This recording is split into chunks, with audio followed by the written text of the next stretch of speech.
말씀을 나눈 내용인데 부차적으로 더 말씀을 나눠야 될 내용들이 있어서 오늘 말씀 함께 이 오후에 함께 은혜를 나누시는 귀한 시간 되기를 바랍니다. 오늘 말씀은 특별한 마음의 소원이 있을 때라는 말씀으로 함께 은혜를 나누겠습니다. 성경에 보면은 소원하는 일로 인해서 나타나는 사건들을 여러분이 성경을 보면 있어요. 자, 여러분 한번 기억해 보세요. 소원해서 아들을 낳은 사람이 누가 있습니까? 예? 그리고 그 소원 기도의 그 내용이 아들을 낳으면은 누구에게 바치겠다고 했어요? 여호와께 바치겠다고 했습니다. 그때 엘가나는 그 말에 대해서 반대하지 않았어요. 그래서 결국은 그의 소원이 성립되고 엘리 밑에 가서 아이가 자라게 된 이야기가 여러분이 나오죠. 이제 그것이 한 예예요. 오늘 나오는 이 소원 기도에 대한 예. 그리고 또 한 가지가 있다고 하면은 이건 아주 슬픈 일이에요. 그게 뭐냐면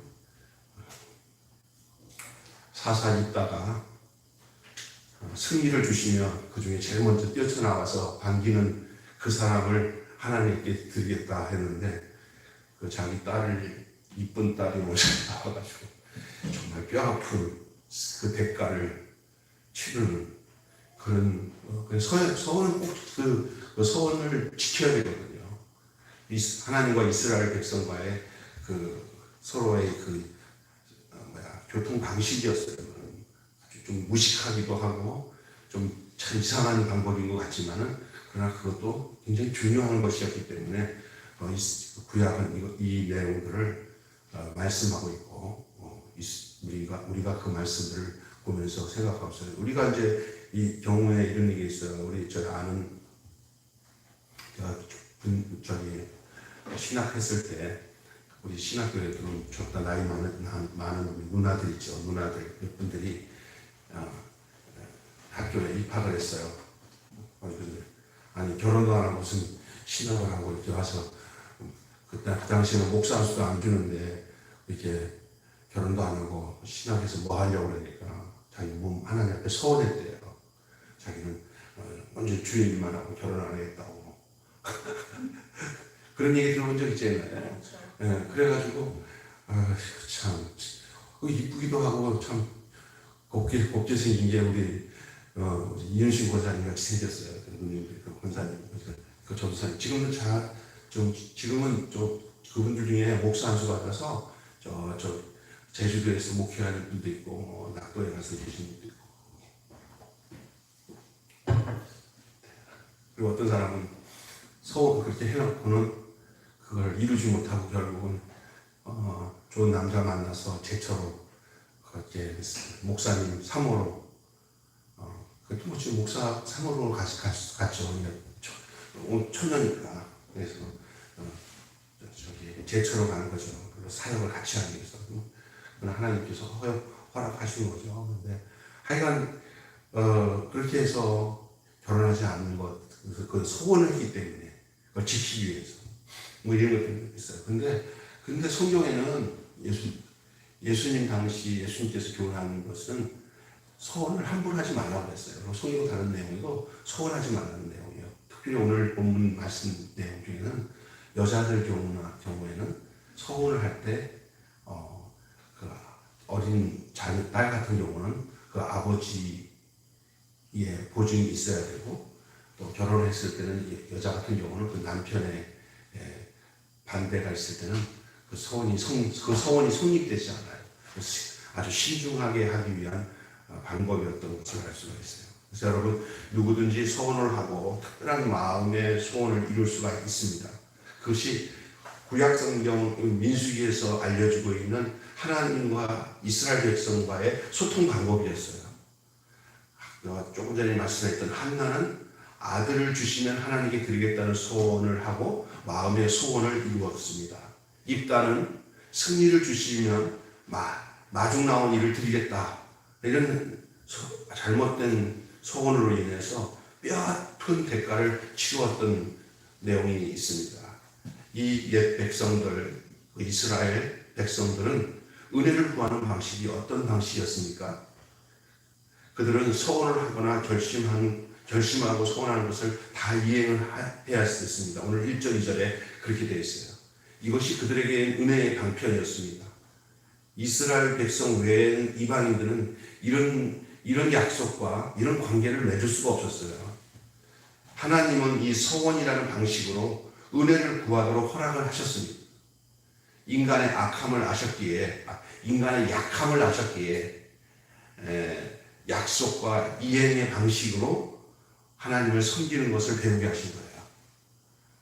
약속한 걸 하나님이 이행하시고 또 성취해서 그것을 응답해 주시는 방식을 이렇게 소원하고 소원했으면 그 소원 속에는 아침에 제가 말씀드렸지만 자기 절제하는 부분도 있지만 자기의 소원을 이루는 방법도 있고 절제하는 부분이 있어요. 이제 그런 부분들을 통해서 하나님을 섬기게 하는 것들을 하나님이 이루어 가셨어요. 그래서 이 섬김이 필요해서가 아니에요. 일방적으로 하나님을 섬기게 하기 위해서 하나님이 소원하도록 하는 게 아니라 은혜를 베푸시겠다는 마음으로 하나님은 행하신 거예요.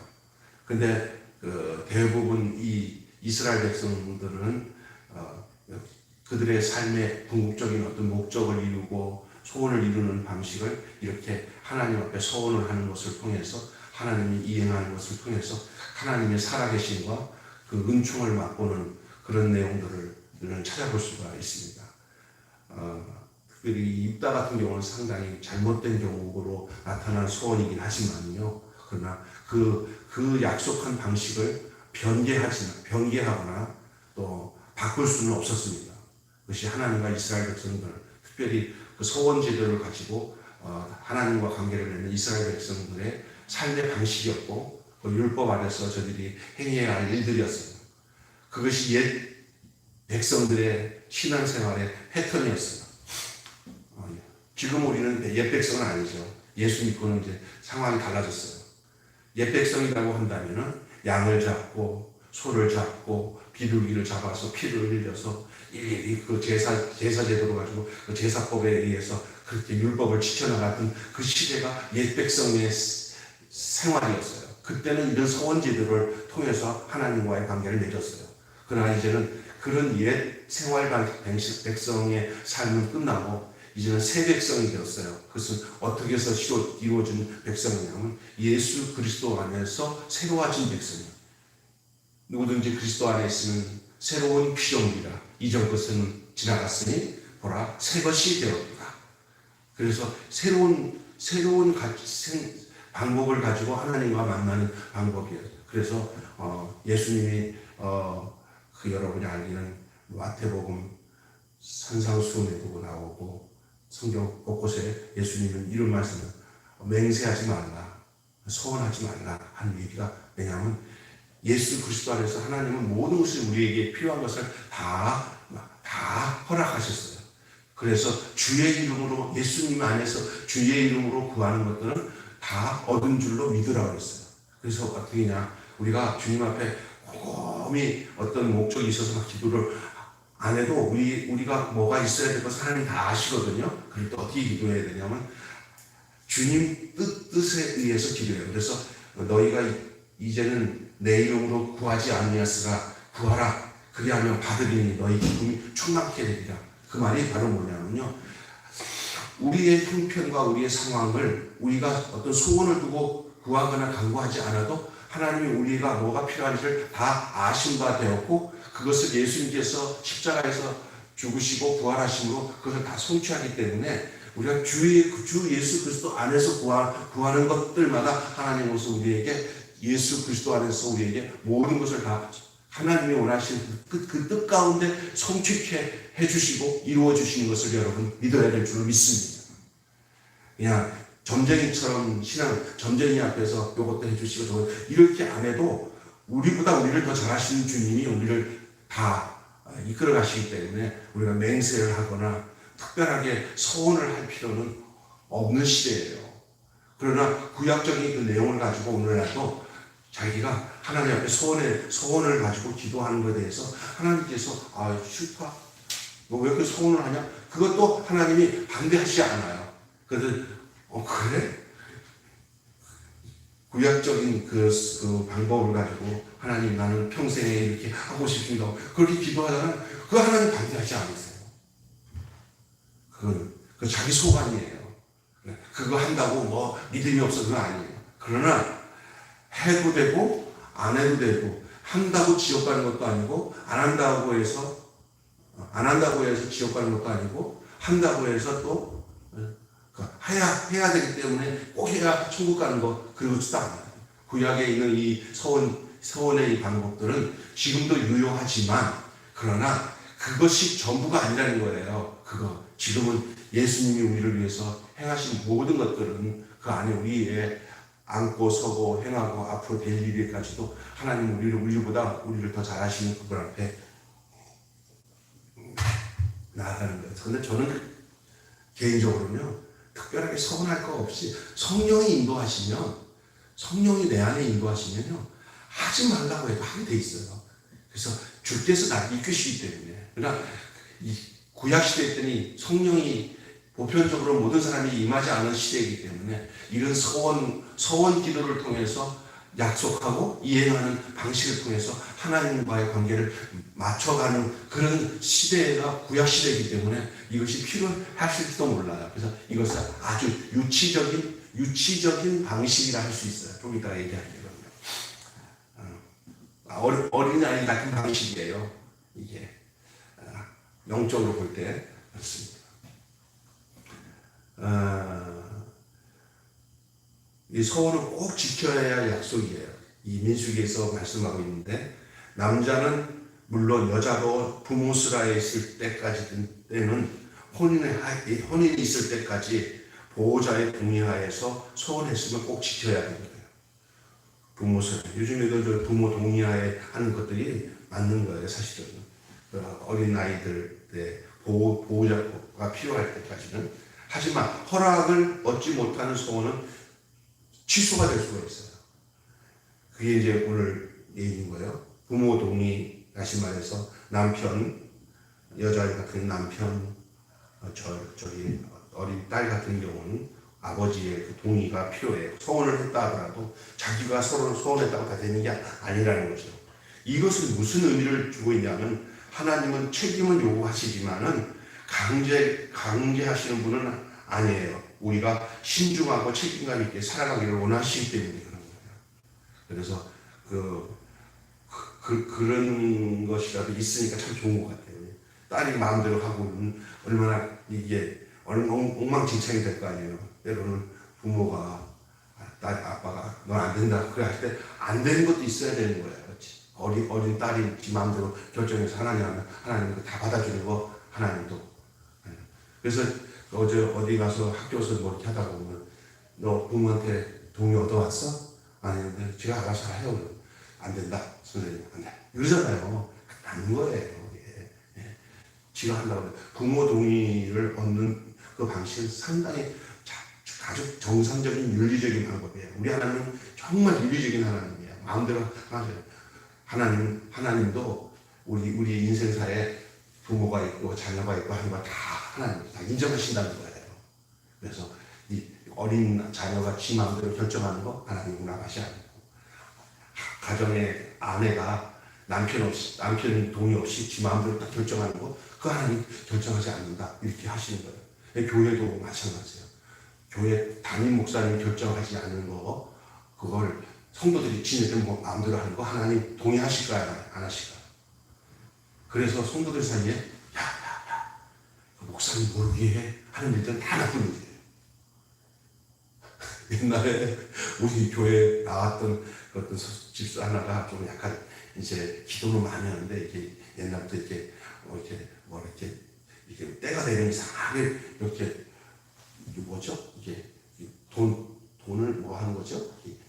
약간 그걸 뭐라고 하죠? 노름 비슷한 걸 좋아하는 그런 것에 빠졌어요. 기도도 많이 하고 방언도 잘하고 우리 집사람이랑 참 그 집사님 많이 의지했어요. 초기에 기도도 많이 하고 하나님 참 신실하게 보였는데 어느 날 보니까 그 새로 나온 여자 그 할머니 집사가 낮아서 이렇게 하긴 잘해주고 막 그러다 어느 날 결국 안 돼가지고 나한테 집사람한테 이 얘기하지 말라고 그랬는데 얘기를 해야 되는지 모르겠다. 목사님과 사모님한테 얘기하지 말라고. 사모님과 목사님과 얘기하지 말라고 그러니까 도중에 귀가 더 번쩍거려서 알아보려고 얘기를 들어보니까 돈을, 그 어려운 사람의 돈을 이렇게 해서 돈을 불려가지고 조금만 주면 내가 3배, 2배 불려준다는 거였어요. 이거 또 사기당했네. 그리고 나중에 그래서 제가 딱 느낀 게 저 경우도 그렇고 주변에 보면 목사님 몰래 성도들끼리 사바사바 해가지고 이건 목사님 아니면 안 돼. 이건 그건 다 부도나는 거예요. 세상에 목사님 몰래 하는 것들은 전부 다 문제가 있다. 저도 신앙생활 하다 보니까 목사님 몰래 하는 말은 굉장히 안 좋은 거예요. 하나님도 이 관계 속에서 서운하는 문제에 대해서 그 다른 아버지, 아내는, 부인은 남편의 동의하에서 이 서원이 이루어지게 하는 것들은 그 참 아주 정당한 방법이라 할 수 있어요.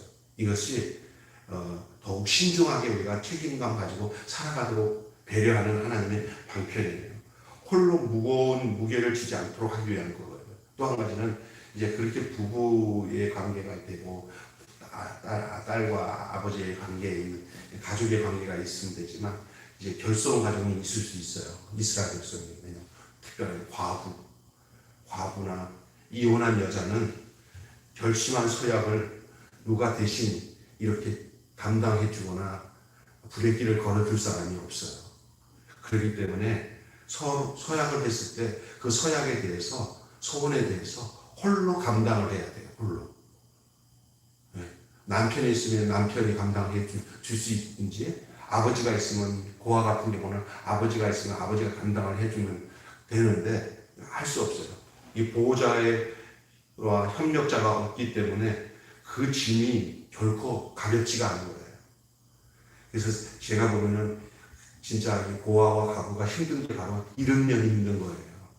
이게 뭔가 그 보호자가 되거나 대신 짐을 져줄 수 있는 게 없는 게 제일 힘든 거예요.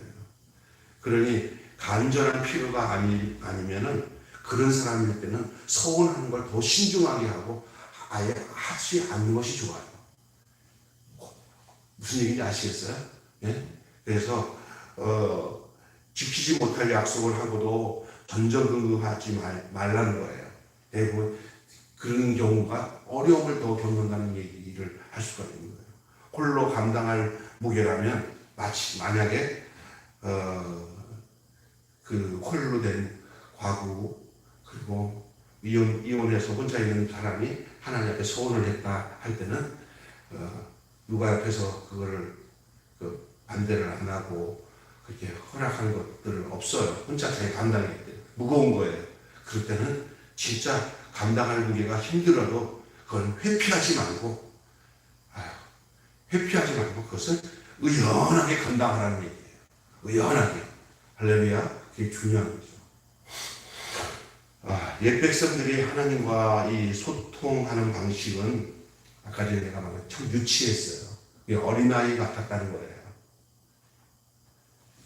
옛 백성들. 지금 우리는 예수님 오시기 이전에 구약시대에 이스라엘 백성들이 하나님과의 관계를 맺는 방식을 좀 얘기하고 있는 거예요. 상당히 어린 아이 같은 그 방식을 가졌어요. 그런데 하나님 그때는 그렇게 할 수밖에 없었어요. 우리 주님이 오시기 전에, 실로가 오시기 전에는 어쩔 수 없어요. 그 새 언약이 오고 그 메시아가 오기 전에는 결국은 이 제도 방법밖에는 저들이 하나님과 함께 할 수 있는 방법이 없어요. 왜 어떤 사람들이 구약에 있는 왜 제사 제도나 이런 것들 왜 이렇게 힘들게 해요? 우리 이 신약 시대 때 예수님 믿고 우리가 편하게 이스라엘 백성들이나 구약에 있는 백성들을 위해서는 얼마나 그들이 정말 은혜스럽게 살았을 텐데 그때는 그럴 수밖에 없었어요. 예수님 오시기 전에는 양도 잡아야 되고 피를 흘려야 되고 그리고 이렇게 깜깜하니까 이렇게 하나님과의 관계를 이런 이 어린아이 같은 방법을 사용할 수밖에 없어요. 약속하고 이행하고 약속하고 이행하는 방식을 쓸 수밖에 없어요.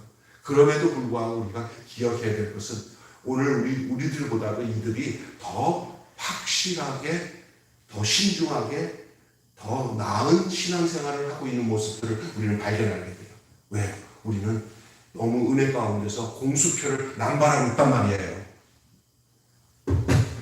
한번 착각하게 되는 뭐냐면 이들이 이렇게 엄청나게 힘든 이런 서원이나 율법적인 제사 방법을 가지고 신앙생활을 했는데 이들보다도 지금의 우리들은 더 은혜롭고 더 좋은 주의 성령 은혜 안에서 신앙생활을 한다고 하면서 어떻게 보면은 저게 진짜인가 싶을 정도로 공수표를 남발하고 쉽게 약속을 저버리는 우리보다 저들이 다 나을지 모르겠어요.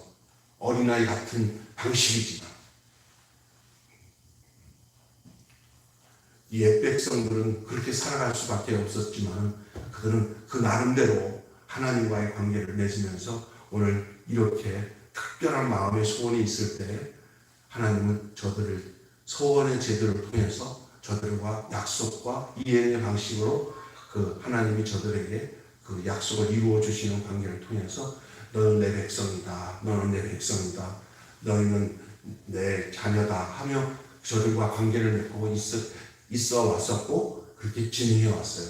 그러나 이제는 예수 그리스도로 말미암아 이제 새로운 백성이 된 우리들에게는 있어서는 이것은 참으로 어린아이 가지고 희미한 방식이었지만 이제 우리는 새 백성으로서의 섬김에는 그리 아니할지라도 사랑하고 섬기겠다는 더 나은 의와 성숙함이 있어야 되는 거예요. 옛 백성보다도 이제 우리는 이미 어떤 소원의 제도를 뛰어넘어서 이제는 우리의 섬김 속에는 그리 아니하실지라도 하나님이 내가 소원하고 바라고 구하고 간구한 내용대로 내 뜻대로 뭔가 이루어지지 않아도 주님 뜻을 믿기 때문에 나보다 더한 하나님의 뜻과 그 섭리와 약속이 나는 이런 것을 정말 원하고 있지만 그렇게 되지 않더라도 우리 하나님 앞에서 사랑하고 주님을 섬기는 일을 계속 하겠다는 그런 더 나은 의와 그 성숙함이 우리에게 있어야 될 줄로 믿습니다. 그것이 새 백성의 삶의 양식이에요. 그게 성숙이에요. 성숙. 어린아이 같지 않은 거예요. 여러분 한마디로 마치겠습니다.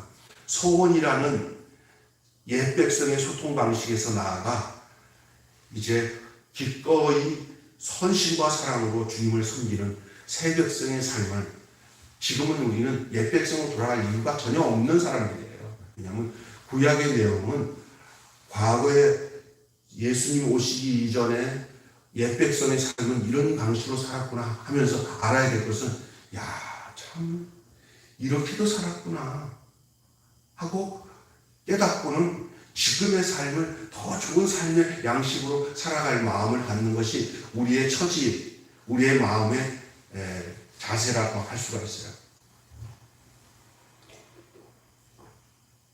시골에 가서 옛날 아궁이 떼고 그리고 그냥 누추한 그 초가집에다가 이렇게 살고 있는 우리 옛날 가옥들 가서 이렇게 구경하면서 아이고 옛날에 디들방 하면서 이렇게 샜지 찌면서 했지 아이고 냉장고도 없이 어떻게 저렇게 살았노 아이고 어머 야 그래 그때 어렸을 때 이렇게 살았지 아이고 그래 저 옛날 거 보니까 그래도 그때 참 떡도 잘 먹고 그래도 그때 이거 할 때가 이런 아이고 참 무슨 막 그런 얘기하면서 좋아 그러면서 노래는 이제 옛날로 돌아가지 않으면 한 사람도 돌아갈 사람 없어요. 그죠? 추억은 되고 그렇게 살았던 것은 생각을 하지만 그 양식 그 삶에서 그렇게 살았던 행복과 기쁨을 누리면서 알았던 게 뭐냐면 거기서 생명을 누렸고 거기서 아버지가 있었고 할머니가 있었고 친구가 있었고 사랑이 있었고 은혜가 있었고 행복이 있었지 그러나 그때로 다시 돌아갈 곳은 아니야라는 걸 알면서 그 삶 속에서 배워야 될 게 뭐냐면 지금 좋은 환경에 좋은 가전제품에 그리고 그냥 주방에 그 생활을 보면서 그렇게 해서 그런 음식에서도 그렇게 행복하게 가정을 꾸렸던 그 어머니, 아버님, 할머니의 삶을 지켜보고 그것을 흔적을 기억하면서 지금의 삶을 어떻게 해야 되냐? 감사하게 생각하고 행복하게 살아가는 것이 우리의 위치예요. 그런데 그것을 보는 이유는 뭐냐? 지금의 행복을 더욱 복되게 하기 위해서 그걸 봐야 되는 거예요. 우리가 이 민수기를 지금 민수기의 이런 내용들, 언약에 대한 것을, 서원에 대한 얘기들, 제사 제도에 의한 이런 거 계속 보는 이유가 뭔지 아세요? 그거 보고 왜 이걸 보지? 그게 아니에요. 지금의 그리스도 안에서 누려지는 이 행복과 기쁨이 그것을 발견하면서 이런 환경에서 또 하나님을 섬기면서 살았던 저 이스라엘 백성들을 보니까 나는 정말 하나님의 은혜 가운데 사는구나.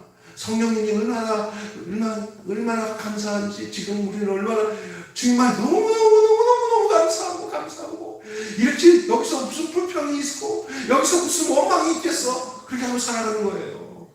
믿습니까? 이건 정말 중요한 내용이에요. 그래서 지금은 우리가 다시 옛날로 돌아갈 이유가 없고요. 그것은 뭐냐? 지금의 이 새 생활을 더 감사와 기쁨으로 할 수 있도록 우리에게 이것을 거울로 그 과거를 비춰줘 보이면서 너 이렇게 살았잖냐? 너네 엄마 아버지들이 정신 차려라. 얼마나 행복한 줄 알아? 이렇게 보여주는 거예요. 요즘에 옛날에 엄마 아빠들 먹을 게 없어가지고 그냥 떼죽 끓여서 먹고 없을 때는 소나무 뿌리 갖고 먹었다는 얘기 하니까 아이고 그런 거 먹냐고 라면 사갖고 끓여 먹으면 되지. 라면이 무슨 라면이냐고 이게 모르니까 그렇지.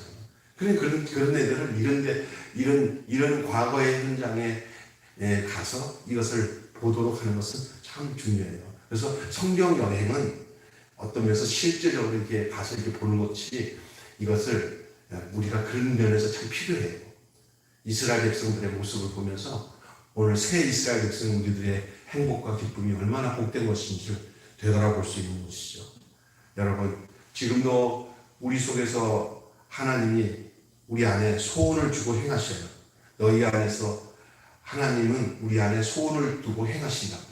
너희 안에 행하시는 여호와신 하나님이신 너희 속에 소원을 두고 행했어요. 옛날에 이스라엘 백성은 자기들이 소원을 일으켜가지고 하나님께 나갔지만 이제는 내 속에 하나님이 우리에게 소원을 부어 넣으셔서 당신이 나를 사용해서 당신의 소원을 우리를 통해서 이루시는 줄로 믿습니다. 그래서 너희 안에서 행하시는 하나님이시니 너희에게 소원을 넣어서 행하신다고 했어요. 오늘 우리가 이제 방식이 달라요. 구약과 신약의 상황은 전혀 새 나라, 새 백성과 옛사람의 방식은 다르다는 걸 알아야 돼요. 지금은 옛날엔 거울 희미하지만 지금은 얼굴과 얼굴을 맞대고 사는 그러한 때예요. 옛날에는 성령 하나님이 어디 있어요? 그때는 모세 하나에게만 하나님이 임하셨기 때문에 모세를 따르는 것이 곧 하나님을 따르는 일이었잖아요. 지금은 각 남종과 여종에게 하나님의 영이 임해가지고 우리가 지금은 그 영으로 하나님의 말씀을 해석하고 이해하고 그 하나님과 더불어서 동행하며 살 수 있는 이 놀라운 축복의 삶을, 이 새 백성의 삶을 하나님이 허락해 주신 것을 여러분 기억하시고 하루하루의 신앙생활 복되고 기쁘게 행복하게 사는 여러분 되시기를 주님의 이름으로 축원합니다. 기도하겠습니다. 하나님, 소원에 비춰볼 때 우리의 하나님을 섬기는 태도가 어떠해야 되는지를 오늘 본문을 통해서 다시 한번 되새길 수 있게 해주심을 감사합니다. 민수기에서 나타난 이스라엘 백성들의 모습을 보면서 저들이 하나님과 대하는 그 여러 가지 방식과 그 삶의 내용들의 중요한 것들을 우리가 따르고 본받을 내용도 있지만 지금 우리는 그리스도 예수 안에서 새 백성이 되었고 그리고 이제는 우리가 성령께서 우리 안에서 소원을 두고 행하시는 대로 우리가 주의 소원을 이루며 순종하고 따르며 주님이 원하시는 대로 우리가 행할 때마다 우리 안에서 당신의 하나님의 소원이 우리를 통해서 이루시는 그 역사를 보면서 사는 우리들이 되어진 것을 생각할 때 감사할 뿐입니다. 이스라엘 백성들은 자기들의 소원을 자기들의 소원을 하나님께 가지고 와서 그렇게 하나님과 약속을 가지고 또 하나님이 이해해 주시고 하는 이런 어린아이 수준의 관계를 가지고 하나님께 접근했지만 우리는 이제는 그게 아니라 하나님이 우리 안에 뜻을 두고 하나님이 우리 안에 소원을 두시고 우리 안에서 행하시는 그런 삶을 사는 정말 복되고 성숙된 이런 삶의 세대에 살게 된 것을 감사할 수밖에 없는 줄로 믿습니다. 이제는 우리의 소원은 다 던져버리고 주의 뜻과 주의 소원을 위해서 살아가는 저희들 되게 하여 주시옵소서. 우리 주 예수님의 이름으로 기도하옵나이다. 아멘. 하늘에 계신 우리 아버지의 이름을 거룩하게 하옵시며 아버지 나라가 오게 하시며 아버지의 뜻이 하늘에서와 같이 땅에서도 이루어지게 하소서. 오늘 우리에게 일용할 양식을 주옵시고 우리가 우리에게 잘못한 사람을 용서하여 준 것 같이 우리 죄를 용서하여 주옵시고 우리를 시험에 빠지지 않게 하시며 악에서 구하소서. 나라와 권세와 영광이 영원히 아버지의 것입니다. 아멘.